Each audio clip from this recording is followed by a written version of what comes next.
Being Awesome, Reina Acosta, who helps leaders and companies to reassess their voice on social media. In a digital era, your reputation is your brand, your personal brand. In this podcast, Lorena speaks with successful thought leaders such as authors, musicians, business owners, consultants, technologists, coaches, and changemakers who will share their strategies and marketing insights with you. Tune in and learn from these experts how to grow your own profitable business and brand on LinkedIn. Welcome to the Be Busy Being Awesome podcast with your host, Lorena Acosta, who helps leaders and companies to reassess their voice on social media. In a digital era, your reputation is your brand, your personal brand. In this podcast, Lorena speaks with successful thought leaders such as authors, musicians, business owners, consultants, technologists, coaches, and changemakers who will share their strategies and marketing insights with you. Tune in and learn from these experts how to grow your own profitable business and brand on LinkedIn. Hello. Hello, guys. How are you? If you don't know me, I am Lorena Acosta, and I am going to be your host tonight. Tonight, we have a special guest here. You know that I don't come often to the live shows, but when I come, I try to bring somebody that is really going to, fulfill, and it's going to give you some insights about what we're looking for and some answers. As you know, the guest that I have tonight has a long background. For the last 10 years, he has been one kind of a person. He narrated one of the most famous bestsellers books in the history on leadership. He also has been a chief people officer in one of the biggest companies of leadership here in the States. And also he is a speaker. He is a coach. He is a trainer. And that we're going to see him in a little bit. I just want to tell you, because I know that the chats of the lives and my lives go crazy, and I love it. I love it when people start telling me, I love you, thank you, sending me hearts. But tonight I have a special guest. I don't want to scare him. So please, let's give her a space for the questions and the answers. Tonight, my daughter, Sarah, is my assistant. So she's sitting right here next to me with an iPad or with a phone, and she's going to answer all your questions. She's going to say the questions in the microphone so Stephen can listen and answer them. So let's start the show.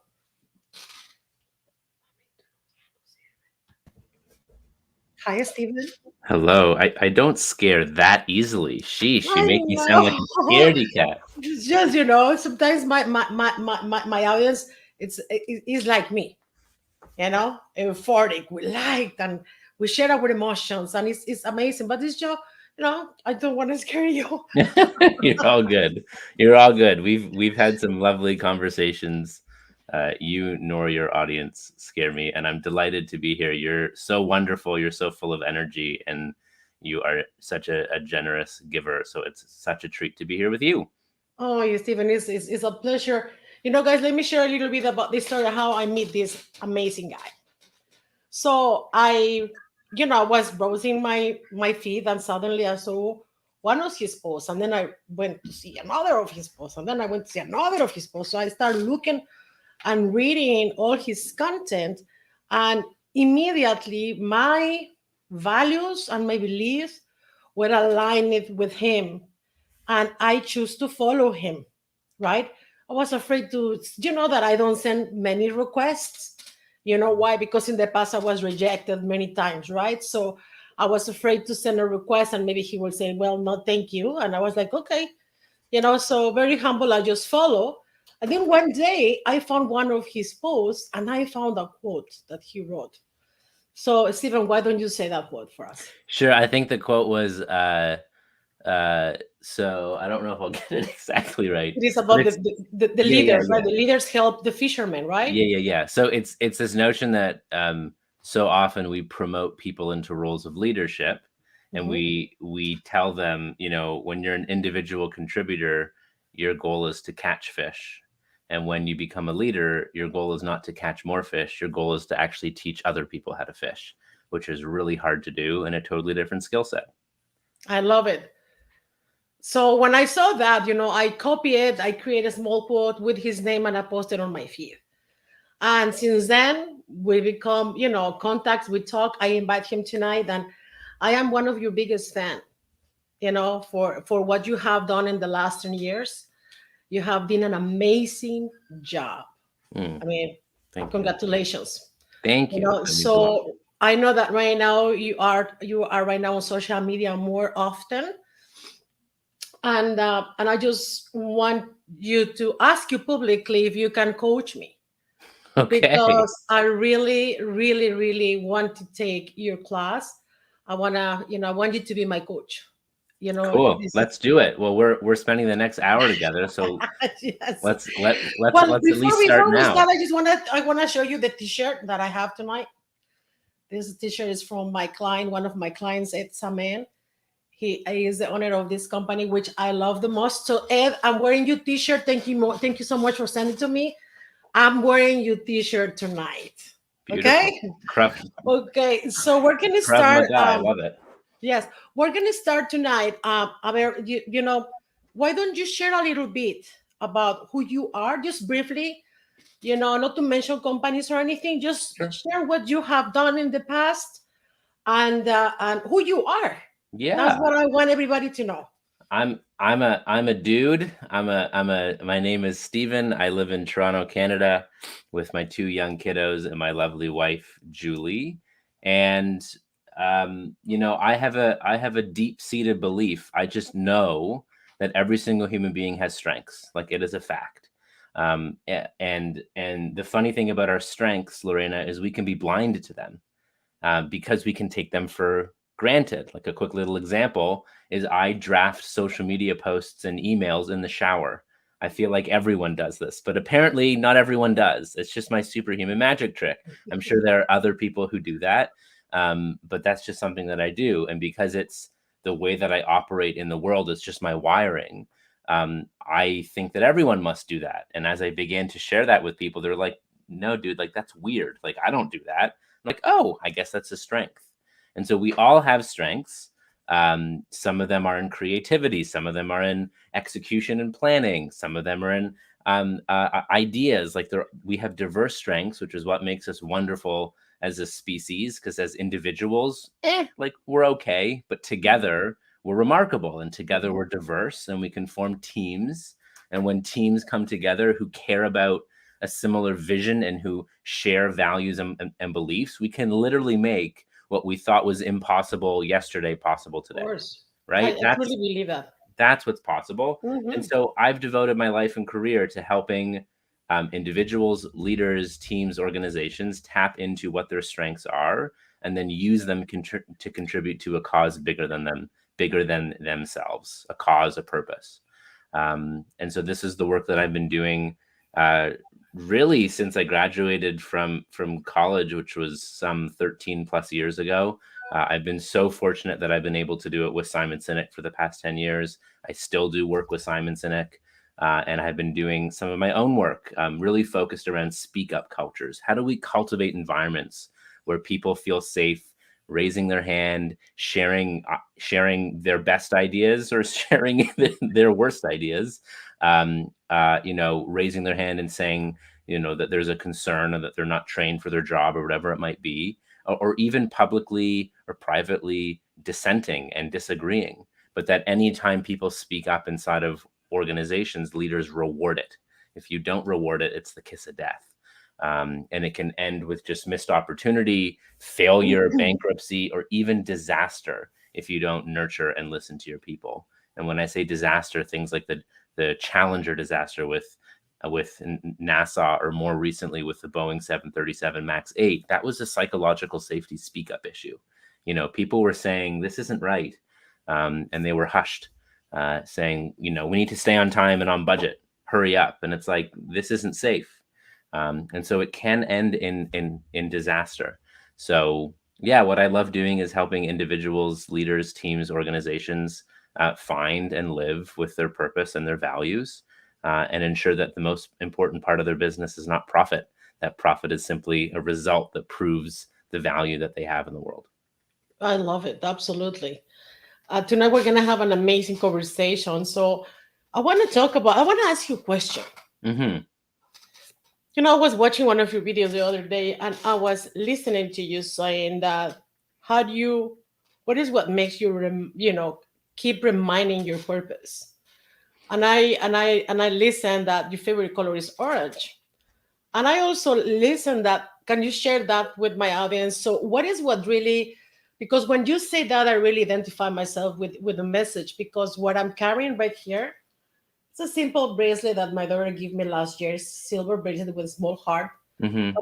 but the heart has her letter inside, so her initial. So every time I see this bracelet, it reminds me what I'm doing, which Yeah. is my daughter. Yep. So, but when you say that, really, I was like, oh my God. I mean, this is so true. Please share it. Yeah. Great. I love that, Lorena. So these things called purpose and values, they're words, and they come from deep-rooted emotions. And it's either sort of two scenarios. One scenario is we haven't articulated it, and we haven't put it into clear language or words. And so though we know certain relationships or jobs or bosses or environments that we love or that aren't for us, Mhm. it's hard to sort of quantify it or make it tangible. Or even if we do have our purpose or values articulated in clear language, like I know my purpose and I know my values, and I have them written out, and I have them, around me, and I have them in my calendar every morning. But just because I've articulated them and put them into words doesn't mean I automatically live them. That Mhm. still takes a lot of work, Of and it course. takes teamwork, and it takes accountability. Like, it's not easy. And so one of the things that we can all do if we want to live a more intentional and purposeful life, regardless of if we've articulated our purpose or values or not, is to surround ourselves with physical symbols, as you have, that remind us of who we are and what we care about. So I love the color orange. Orange is the color of optimism and a better tomorrow. I love the color dark green. I just got this watch today so that I'm not staring at my phone when I'm bathing my kids, because that's neither safe nor responsible, and typically creates behavior. And so I got this watch so I can look at the time here and not my phone. But I love the color green because it reminds me of the military, quite frankly, and the military reminds me of service. And so I love this dark, army green color. This little bracelet was given to me by a 10, 11-year-old family friend of mine, who's the most wonderful young person ever. And I put this on to remind myself to behave in ways every single day that will make Jackson proud. Like, that's why I wear this. And I've had it for 2 years. And so when we surround ourselves with little symbols that mean something, I have another one here. This is the initial ring that my grandfather gave me literally on his deathbed. And it just reminds me that, I wear this and I have this around because I owe my life to him, and I strive to uphold his legacy, just as you want to make your daughter Sarah proud. Yes. And when you see it, right, it reminds you, show up and serve, show up and be a better mom, show up and be a better leader. And so if you're sitting wherever you are watching this and wondering, how do I live with greater intentionality and purpose and values and integrity, and achieve more fulfillment, surround yourself with talismans and physical objects that mean something to you and will help give your soul a little chiropractic adjustment so that your actions match who you actually are and what you actually believe. I love it. I love it. I love it. I love it. I love it. So she has her own, she purchased this one for her and one for me. Love And that. she's carrying my initial, and I'm carrying her initial. So, it's just to remind us each other, what we're here and what is our purpose, right? I So love that. And let's talk. and that you're here for each other. Like, all you have Exactly. is each other. Yeah. And that's all we need. Exactly. So let's talk about speak up cultures. I mean, I'm just intrigued about. I mean, there's a lot of subjects that I would like to have more time to spend with you and talk. Mhm. Because all the subjects are amazing. So I want to talk about racism too in the office, in the workforce. I want to talk about what make a leader to really fail. You Mhm. know, What are all these things? So what do you want to start? Please, Well, this yeah, is yeah, your yeah. home.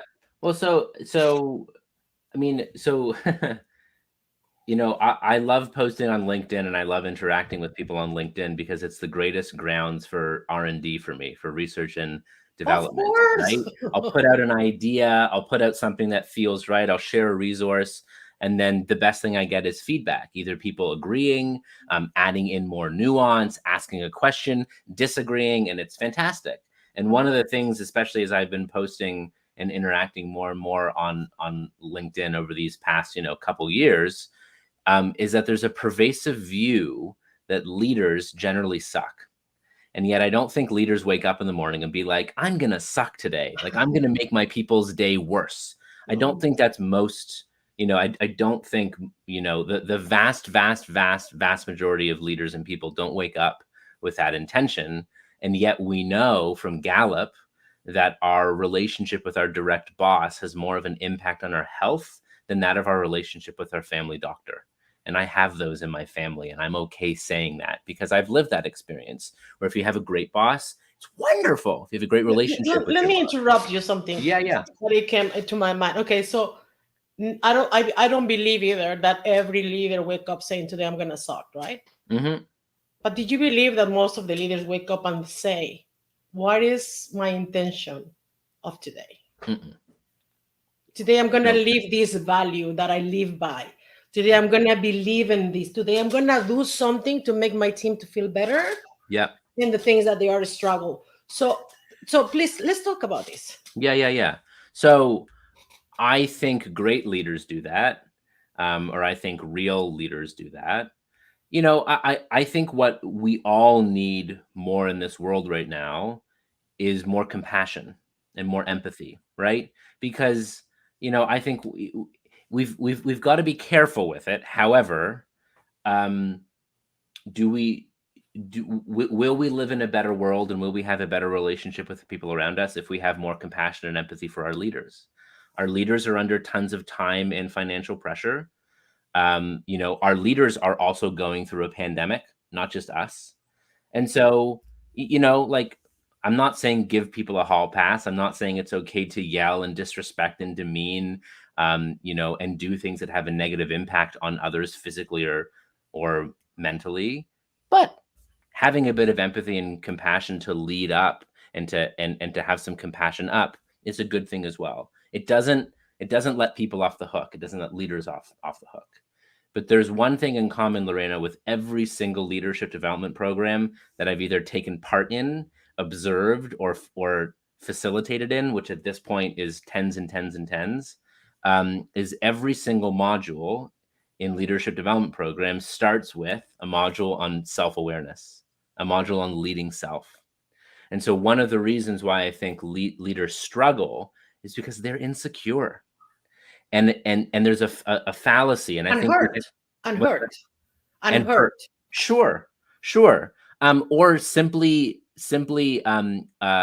fighting above their weight class. Like and there's a fallacy that when you get promoted into a role of leadership, that means you need to know everything. No, you don't. Your job as a leader is to support your people, is to ask them what they need, remove obstacles, fight for them. That's your job. And this is why, I love working with humble leaders. And the way that I describe a humble leader is one who knows that they're a part of the problems that they experience. If you aren't willing to acknowledge that you're at least part of the problem that you experience, I don't really want to work with you. Like, get to that point, Right. and then we can talk, because we all have things that we can be responsible for to lead better. And so I think, just to talk about sort of opening up this question of why do leaders suck and why is leadership hard? It's hard because it's messy. Human beings are messy. And before we can adequately lead others, we must work on leading ourselves, knowing thyself, before we can actually appropriately help and serve the people around us to the best of our ability. I love it. I just love it. So I do you we have any questions? Not yet, Sarah. Okay, so guys, my daughter is right here next to me. If you have any questions, please just write them down. She's gonna speak in the microphone, and we're gonna be able to answer them for you. So, Stephen, let's talk about this is a very, very hot topic right now, right? Mhm. All over, which is the Great Resignation.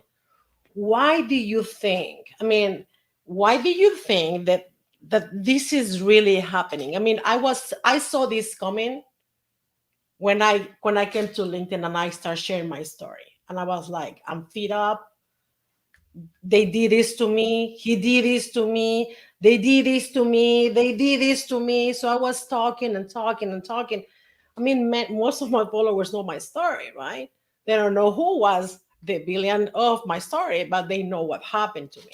Mhm. So I believe that right now people is awakening. People is not taking anymore. People is like, you know what? I already survived COVID-19, which was threatened. I didn't know how I was going to support my family, but I did. I didn't know how I was going to. So right now, people is looking, and I see companies desperate on LinkedIn promoting and trying to hire new candidates for their companies, but I just don't see applications going, and I don't see people engaging. Mhm. Because why? Why, Steven? Tell us why. So, I mean, I think there are some companies doing good work, and there are some leaders who are fantastic. Mhm. I mean, I think first and foremost, like to your point, it's kind of a perfect storm and a perfect recipe. And I think what the pandemic has done is it's stripped so much of the distractions away from our life. So often, and I know I felt this myself as well in my pre-COVID, was there was always the next business trip, or there was the next concert, or there was the next vacation, or there was the next dinner date with my wife or friends, that it was just like look forward to that. And it we lived for more than our work, and then all of a sudden we were all locked down, and all we had was Netflix, Disney Plus, And our LinkedIn. jobs, and our friends and our family and our FaceTime. Like that was it. And so I think with like stripping that, a lot of us had a really hard, long look and stare at our jobs and our work, and we were saying, is it worth it? Is it worth it, to give all of this? It for many people in the Great Resignation, it's about being paid fairly, about Mhm. being in safe conditions to work. And I think for a lot of people who are more, knowledge workers, it was also around flexibility. And this whole, like, it is offensive to say we're now working on our return to work policy. It's like, excuse me, what do you think I've been doing for the past 20 months? It's been work, and it's been a lot of work. And so it's return to the workplace. And I think the conversation with return to the workplace is the nature of the work should dictate where it happens. If it can happen online and virtually, I say power to you. And those organizations that will be able to offer that flexibility will simply, in my opinion, be more attractive to employees and contractors and people who wish to join that. Flexibility is a thing; it matters. Which also means, watching my wife work as well, as we have two young kids. It's a lot to have a full-time job and be a working mother, a working parent. And so, if you're someone who's a new mother and you're like, I can't go into the office, I can't work 9 to 5, 5 days a week, but I can give you 4 solid hours every single day. And I'm like, bring it on. Bring it on. Like, I think organizations that will offer that flexibility will be ahead. And I think people are voting with their feet.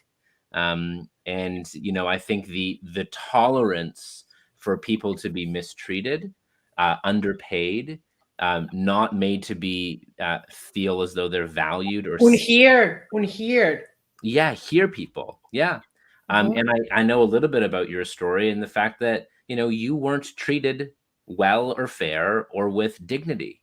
And that's just not right at all. And it gets to the point where there's no amount of money that's going to make that type of behavior tolerable. No. Um, It's, you it's, know, it's either your peace of mind or another check or $40,000. So, I'd rather have my peace of mind, because if I get my mind ill, it will be very hard to enjoy the $40,000. Let alone it will not only hurt your mind, it will hurt your body and your health. Yes, on my Right? family, Yep. And which and is so many the of us have worst. been there. Yep. So we have a So question, Sarah. We yeah, have a yeah. question. Hi, Sarah. Hello. Emmanuel asks, do we have born leaders or is it an acquired traits? Do we Oh, have great to be question. born a leader or is it an acquired trait over time? So leadership, absolutely not. So I have a very good friend, Rich Davini, who's a retired Navy SEAL. He's wonderful. He has a book called The Attributes, which is fantastic. And he has a quote in it that says, "Leaders are not born, leaders are not made, leaders are chosen, and we choose our leaders based on the way that we behave." And you can see a little nuance if you walk into a place of work. Do people say, or now walk into a virtual place of work as well, do people say that's our leader, or do people say that's the leader or the boss? If you take possession over your leader, it means that you choose them. It means that you choose to follow them. There's a difference between having a title and having authority. We may do as you say, not because we want to, but because we have to, out of the fact that you have power over us, or fear. But leadership is different. So some of us may be born with some of the characteristics that make it easier for us to lead, which could be greater empathy, greater care, better ability to listen, and patience.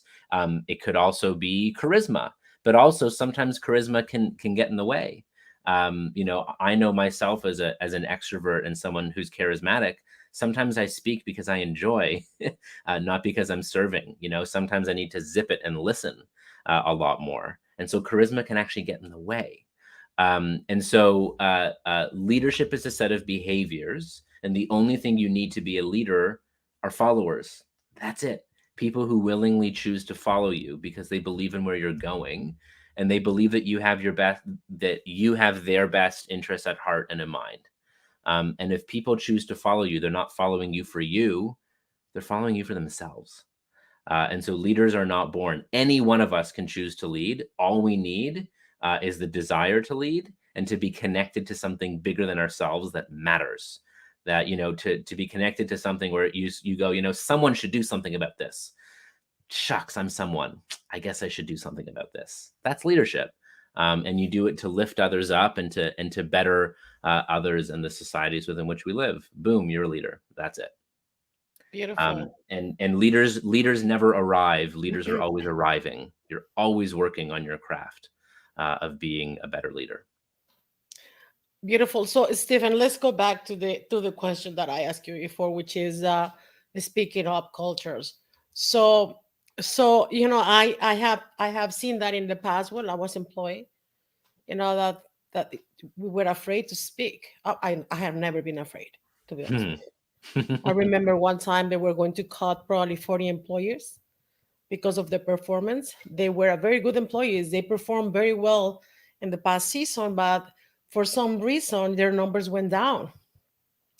They brought a new director, and the new director came with somebody from the HR and sit in his office and start calling one by one and saying, "Hey, your numbers are down, so you just have 10 days or 2 weeks to bring 10 sales. If not, you're gonna go out." So that was the message for everybody who entered to that office. So I was pissed. I mean, I was very angry, and I went to talk to the vice president, and I went to talk to the vice president of HR, and I went to talk to the head of the vice president, and I brought everybody to the HR office, not myself. And I told them, "Listen, this is BS, and where I'm not gonna take it. You can't cut their heads of those people because their numbers went down, but you forgot the last year they were the ones who support the office and the sales room. Yep. And you are cutting 40 families out of insurance. It's not just take it out of the job. You are cutting people that they're about to close their homes. They can lose their job.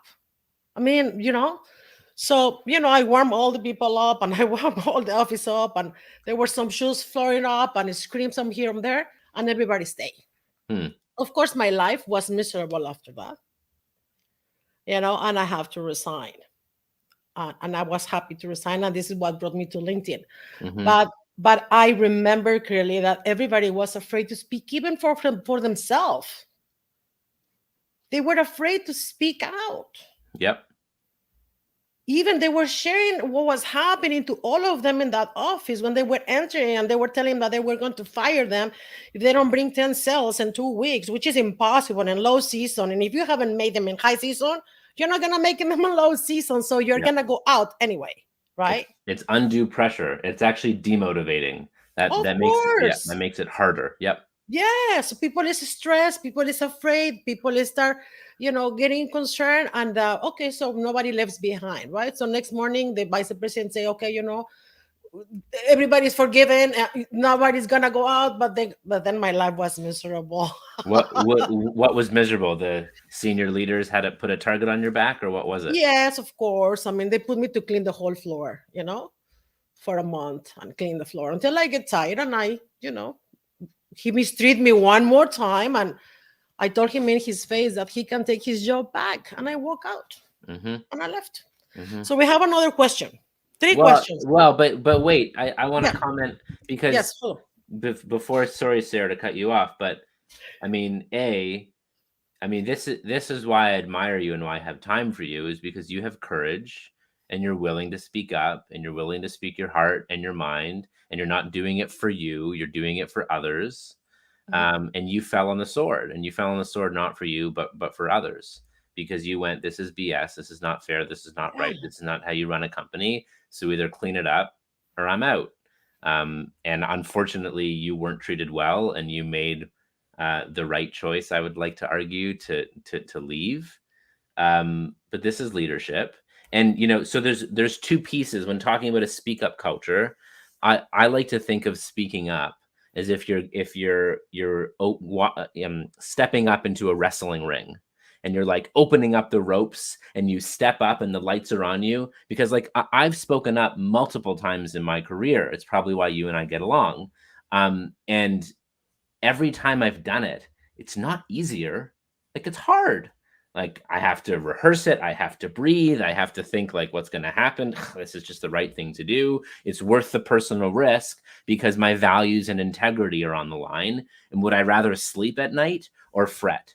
Would I rather sleep at night or be unhealthy? And so I've spoken up. Now, there's two components to a speak up culture. One component is encourage, and the other component is reward. And there's research and evidence to prove this. So encourage means that you feel that it's worth it. It's a risk, but it's worth the risk to speak up, because you feel as though when you do speak up, which could be sharing an idea, sharing a concern, or even disagreeing like you did, you went, this is wrong. That's dissent, right? But you believe that it was either important enough, or that you felt that it would be listened to, acknowledged, and rewarded.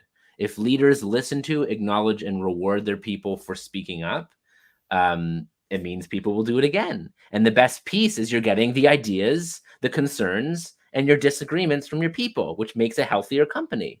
If you suppress it, if when people speak up, you ignore them or punish them, or you don't make it safe enough to give people, a feeling that it's worth it to speak up, you will successfully bring to life one of my favorite leadership quotes from Andy Stanley, which is, leaders who do not listen will eventually be surrounded by people who have nothing to say, which is the kiss of death inside of any organization. And so you felt it was worth the risk because you either felt that it would be heard, or you felt that it was just frickin' worth it out of service to the people who you felt were friends. And so that's what we need for a speak up culture. And the value of speaking up is you get the discretionary effort, the engagement, the ideas from your people, and it's not all on you as a leader. Yeah, beautiful. So Sarah, go ahead. Sarah's here struggling Thanks, with the Sarah. questions. Hello again. Hi. We have a lot of questions, and I'm trying to look at them fast enough. So I'm sorry if I miss your question, but there are many of you. So here we go. Okay. First question. Caesar asks, what are the 3 principal qualities that are needed to be a leader? I don't know if there are 3, Caesar, but I'll give you a couple. And thank you, Sarah, for all you're doing to navigate everything in there. So I'll subtract 1 and give you 2. I would say, and maybe we'll see if there's a third, but 2 things that leaders definitely have. One is courage, and the other is compassion. So courage is the ability to do hard things. Courage is the ability to give a colleague feedback, candor with care, or radical candor, as Kim Scott calls it.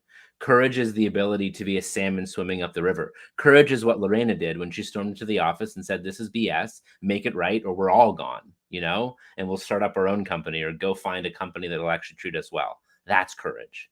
And what I've noticed is, like, when Lorena did that, you didn't put on your superwoman cape and push the courage button. You just did it because there was no other choice. And then at the end, people were like, "Wow, thank you. That was so courageous." And you're like, "Oh, I guess it was." But leaders have courage, which means that you have a willingness to go into the unknown, a willingness to lead and put your own reputation on the line, for service, to do something for the betterment of others, not the betterment of yourself. The second is we need a lot more compassion. So sympathy is, "Oh, I feel sorry for you." Empathy is, "I feel what you feel." But we can't all have empathy for everyone because, Lorena, you and your daughter have been through things that I can't empathize with as hard as I can try, because I can't walk a mile in your shoes as much as I want to. It's literally impossible. But there might be shared experiences where I can say, "I've been there," right? That's empathy. But I think we need a lot more compassion, which is, wow, that must be so hard. I've never experienced that, but I can just hear in your voice. I imagine how hard that was for you. I have your back. I'm here with you. Tell me more. That's compassion. And so leaders have compassion and leaders have courage. I've heard a definition of leadership, which is asking someone how they're doing and genuinely caring to hear the answer, which I love that standard. And another standard of leadership comes from the US Marines, of all places, that you are only fit to lead another person if you have affection toward that person. And I love that standard of definition, meaning if you cannot find merit and strength and value in someone that you're leading, you may not be fit to lead that person. Now, it could mean that they aren't a fit for the team and the culture, and they don't have, the right values for the organization. It could be that, but I'm a real big believer in environment. I think people are capable of doing wonderful things if they're led well and inside of healthy environments.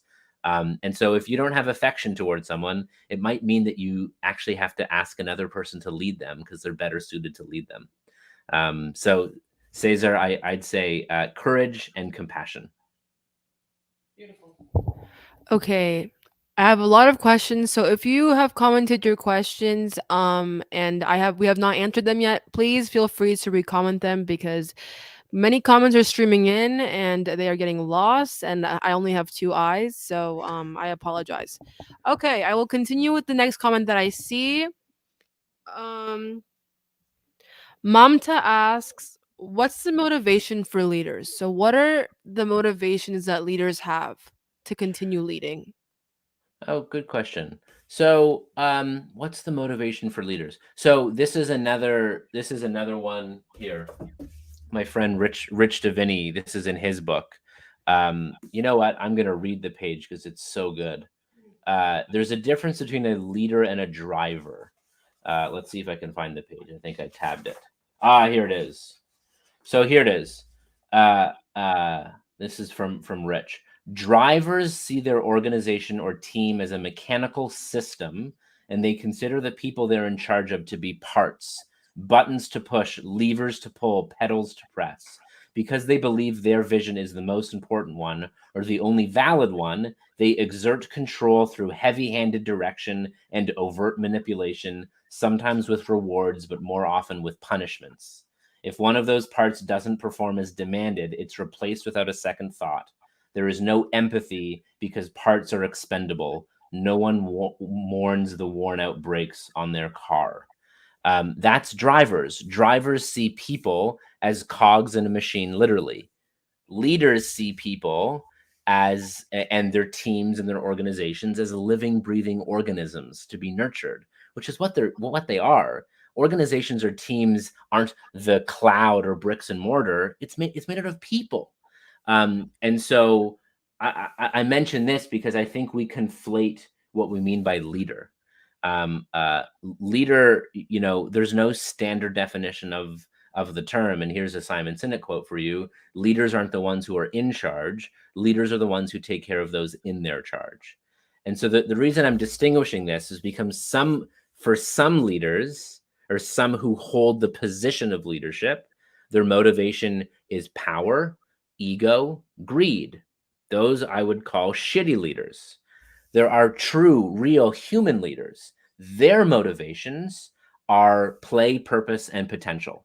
Their motivations are for them and their people to do work that they love, to get people in seats where they're doing things that they just feeds their strengths, or we're in flow, right? Play is doing something for the sheer joy of doing it, which is the most powerful motivator, more motivating than purpose. And I've spent the last 13 years of my career studying purpose. The second motivation for leaders, though, is purpose, which is we do this to serve something bigger than ourselves. We make this widget, we offer this service, I lead my team so I can serve them through this way, make them feel seen, make them feel that they belong, that they matter.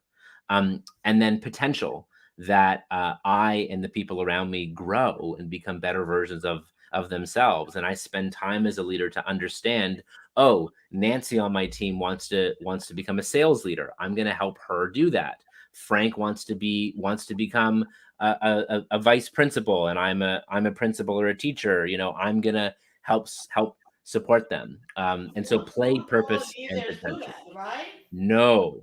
So there's a lot of leaders who close the doors for you, to pull the leader out of the place that you can fail, to talk bad about you, to don't help you to grow.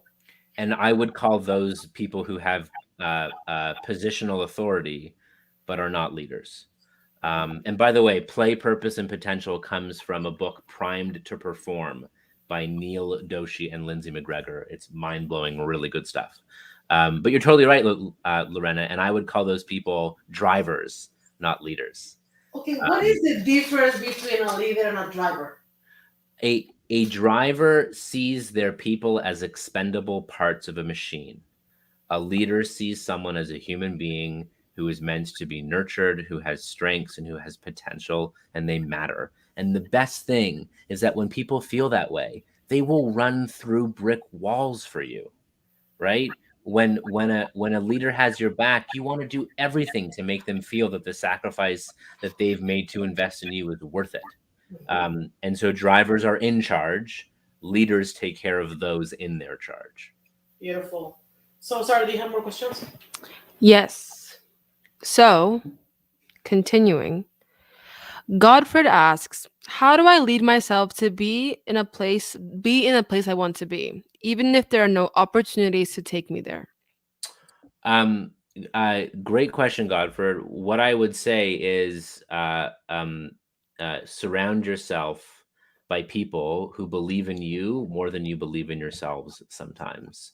There's a reason why we call them cliches. It's because they're true. And the cliche is we are the average of the 5 people that we spend the most time with. And so choose your company very wisely.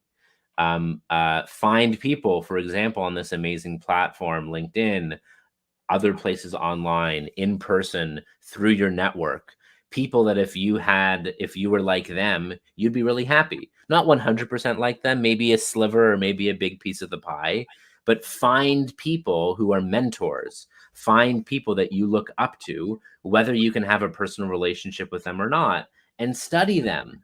And study them to figure out, how did they get there? Do I want to get there? Is their life what I know of it? Would that make me feel fulfilled and successful? And we all have a different definition of what fulfillment and success means to us. So define what it is for you, and then find others who you want to help, and they can help you too. Like, that's it. A community is a group of people who agree to grow together. So find and cultivate your community and grow together. Find a community where you lift each other up. And that's all you need.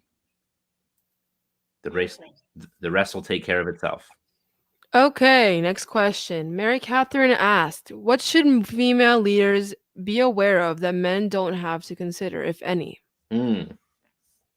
Great question. I mean, one of the real, and I'm learning more about this as I have friends and I have a wife who, we have 2 kids and she took time off work, is like raising kids is a big deal. And is as much as there are things that I want to do for my children, sometimes they just want mommy.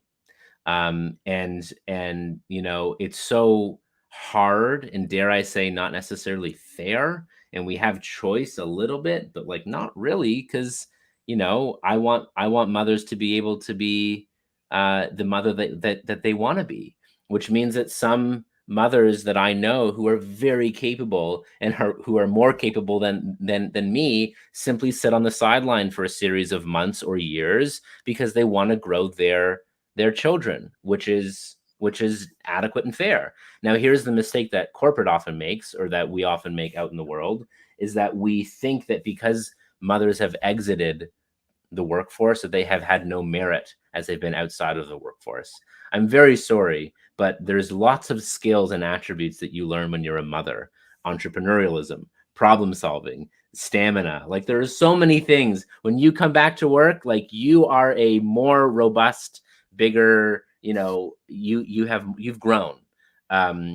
Your time and your energy is divided, but you've grown. The other thing is, I think we need more leaders who nurture and act with more female characteristics. Typical female characteristics are empathy, nurturing, compassion, care, patience. We need more of those characteristics.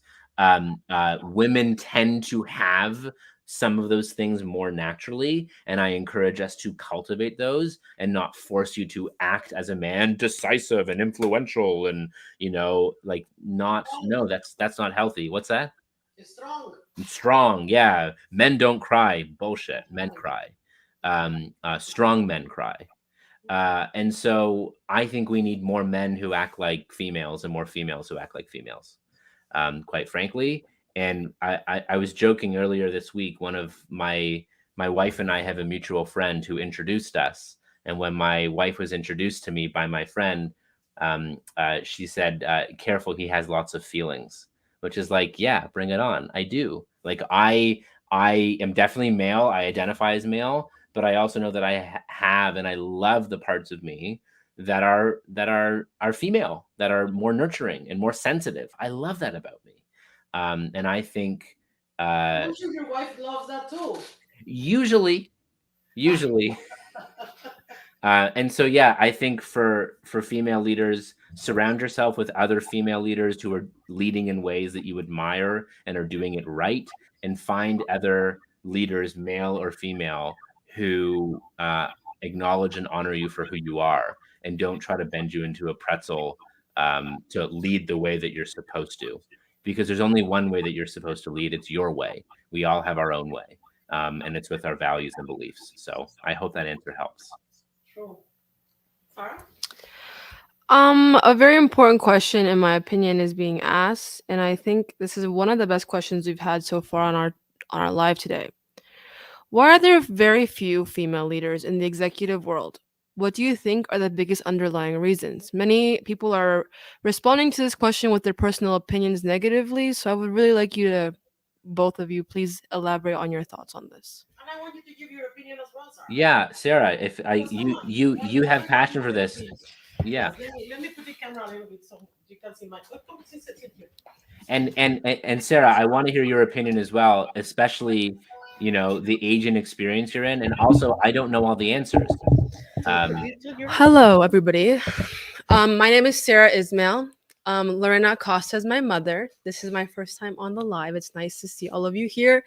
I've been answering most of your questions, but this question is something that I'm very passionate about, and I feel like, as a woman, this is something that we should talk about more in our society.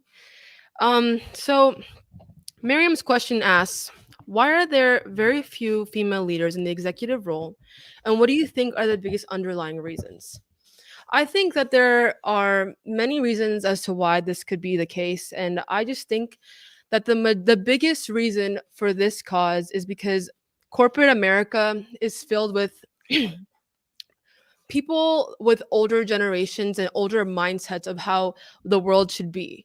So, looking to my generation, Generation Z, I have many leadership roles, vice presidents of clubs, leading homeless shelter drives, etc. And in my generation, women are seen as big leaders in our community.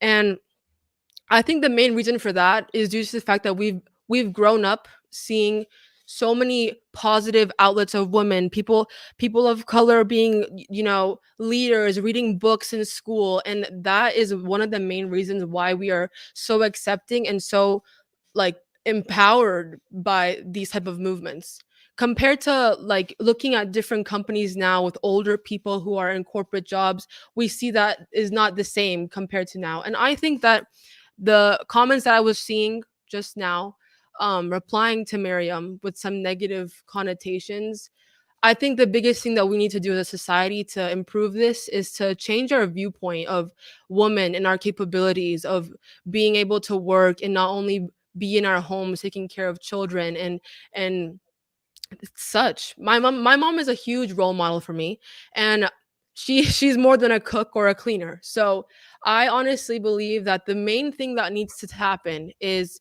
to change our views of the world and the capabilities women have, because we are capable and we can do anything that we set our mind to. So Yep. that is what I just wanted to say. Women are very powerful. Anything that you set your mind to is possible. And don't let any beliefs that are made in the past influence you and how you live your life. Thank you. I will Boom. go back to answering the comments. Sarah, thank you so much. Asked and answered, and I agree. So that's my We have. daughter. She's Nice to wonderful. meet you. Yeah, yeah. Just to echo that, because quite frankly, I think it's important for a middle-aged white male to agree with everything that was just said, and that I so look forward to a future where people like your daughter are leading and are in formal roles of leadership, because we I am need. raising a leader. Yes. I am raising a leader. That's my job. Yep.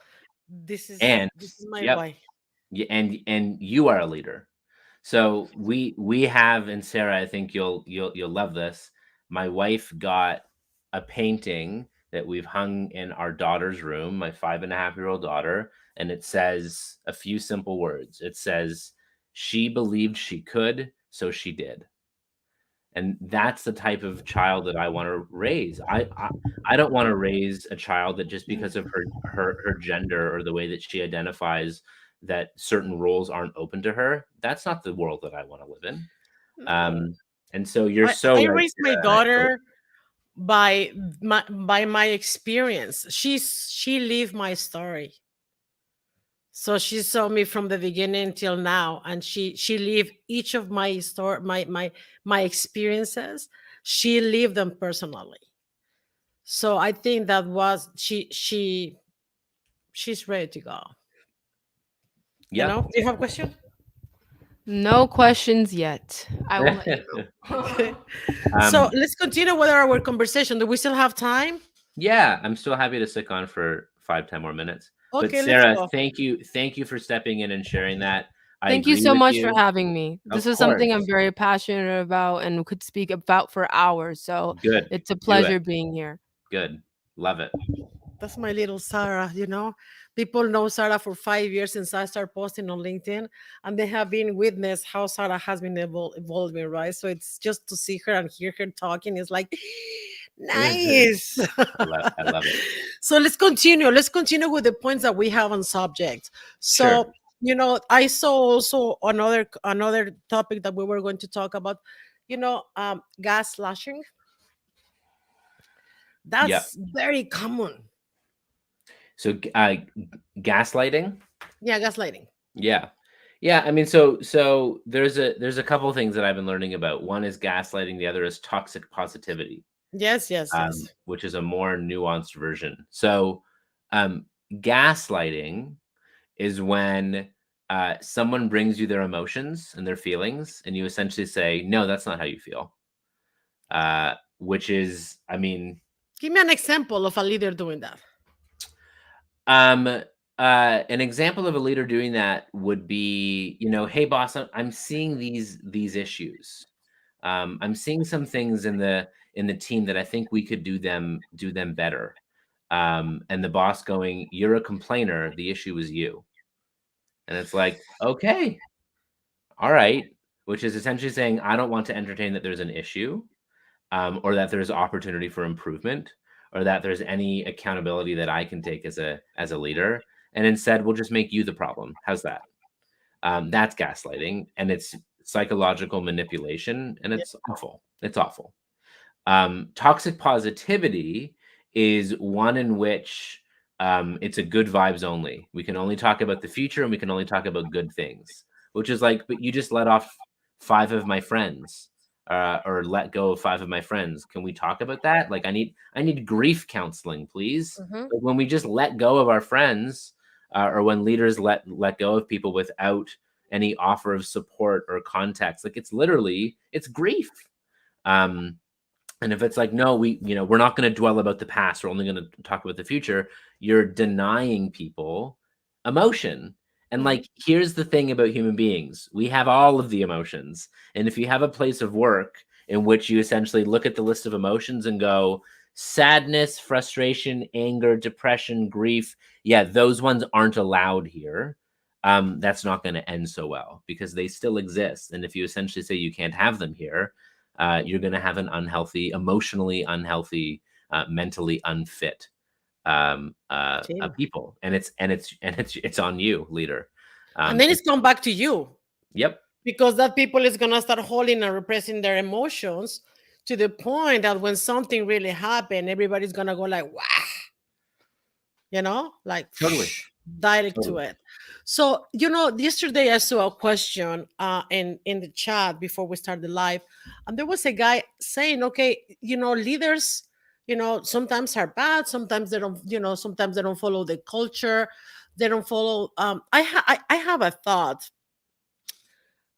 and his question was, he says, what happened when you're a good leader and you enter into a bad culture? What I should do? Because most of the time, and this is what we talked last time, remember that most of the time when people get the job, so they hire to have a high level positions, they don't know what their values are, they don't know what their beliefs are, so they just think that they are honest because they hear that forever. They just think that they believe in integrity because this is what everybody should be, but are you really live that value?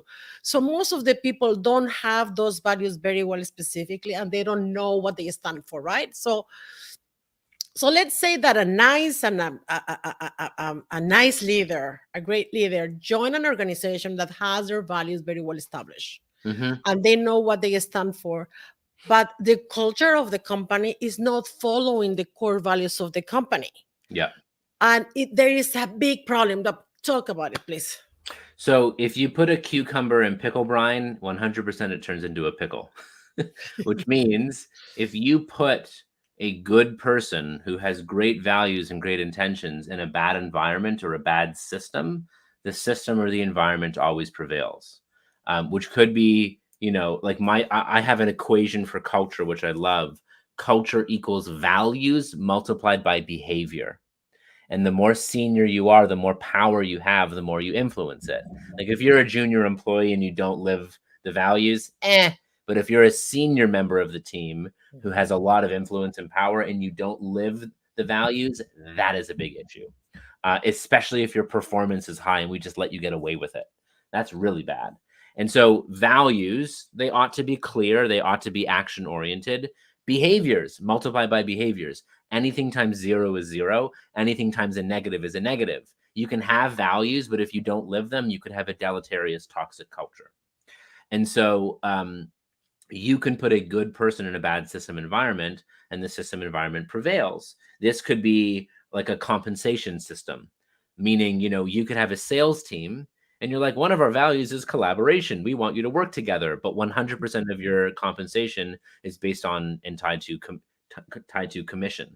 Good luck with that. That's just relying on the goodwill of people to collaborate. I love people. I'm a fan of people, but like that's a system that won't work. You can make some of their compensation commissions, but make another percentage of their compensation tied to mentorship and helping each other out. And a rising tide lifts all ships. Similarly, though, you can put someone who's unfit for society, a seemingly bad person, and put them in a good environment, a healthy environment, and they're capable of doing remarkable things. This is why we have people who are commit crimes or who are substance abusers, and we put them back, we rehabilitate them, and then put them back into the same environment where they committed the similar offense and destructive behavior. It's going to happen again. We have to put them into a new, better, healthy environment where they're actually surrounded by people who are behaving in better ways. So environment matters. So they can emulate. Yes, and have role models, and people who don't let them quit on themselves, and all of the things of what makes a good, strong, healthy community. All right.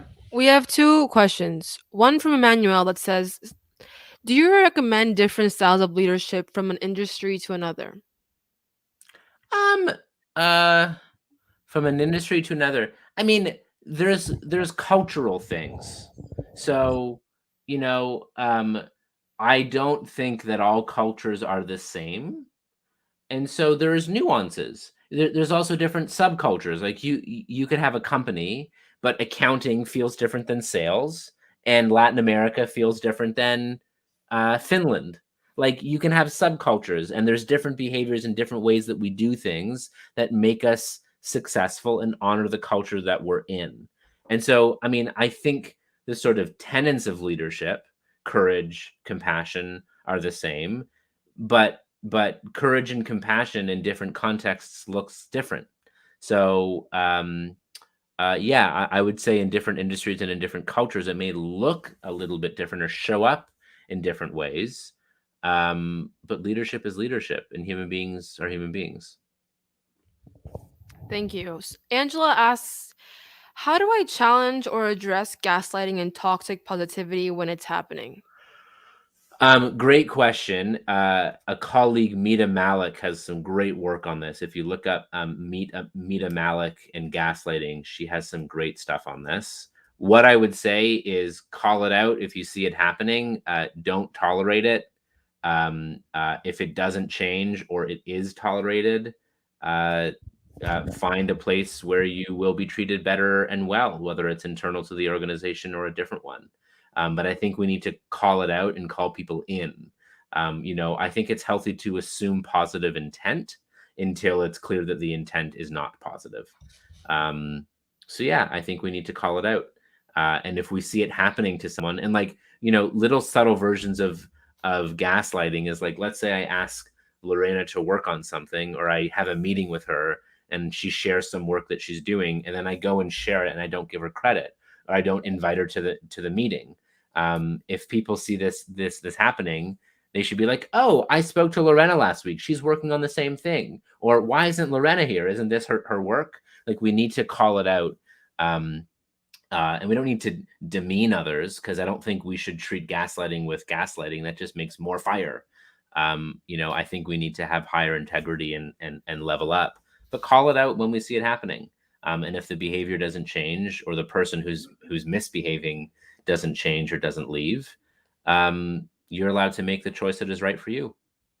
Right. Well, let me ask you one question myself. Sure. What do you think about those leaders who want to start branding themselves on social media and step out, or stepping on social media and position themselves in their industry when they don't have a good reputation? When they don't have a good reputation. Oh. I mean, and I think that many leaders are not showing up because they are afraid about their reputation. Mm-hmm. They are afraid what happened in the past few years and they are afraid that somebody can come and say, "Hey, you, you know." I mean, yeah, this is part of the issue with cancel culture. Is cancel culture, it's like, we're punishing someone for something they said or did 15 or 20 years ago. Like, acknowledge that people can grow and that we can make mistakes, and who I was at 16 years old is not a representation of who I am at 35. I mean, I think we need to give people some grace. Like, raise your hand if you did something stupid in high school. Like, we all did. Mhm. So, I mean, and Lorena, you're more qualified to comment on some of this and a lot of this than I am because of the work that you do with personal branding. But I think, our reputation is the way people talk about us when we're not in the room. And so, how do we behave in ways that when we're not in the room, people are speaking favorably about us? Now, if your reputation isn't strong, well, that means you need to change your behavior. You need to change your inputs if you want to get a different output. And if you want to brand yourself, the first place to start is yourself. Who are you? What do you care about? What's the world you want to live in? How will you contribute to it? Because if you brand yourself without doing that work, you might be marketing the wrong product. I urge you to market the product that you are, and to ensure that the label on the jar matches what's inside the jar. And what do you think or believe about people leaving ugly comments on social media? I mean, Ugly comments. mhm. I mean, it's easier. We've seen I mean, an I in. have seen leaders making comments like really. Well, it's shame on them because they're making themselves look like an ass, and they are probably, unfortunately. But we've seen an increase in bullying as more people have been working from home, because it's a lot easier to bully from behind a screen. This is why I feel really awful for our youth who are going onto messenger apps, and now there's bullying behind a screen and no one sees it. And that's awful. And so, one of the good things of when you post a ugly comment or a demeaning comment publicly, we see it, and that doesn't bode well for you. Um, you know, I've been quite outspoken with some people, particularly in the commercial real estate space, who have been posting, if you don't come back to the office, you're not engaged as an employee. There's been some stuff out there that I'm just like, that's not true, and that's your own self-interest. And I publicly will comment to also to have my friends' backs who are in the space of commercial real estate, trying to make a better future of work for all of us. And I will comment, but I won't be demeaning and I won't be degrading, and I will publicly call out how I don't agree with that, and trying to agree with something that I think is better.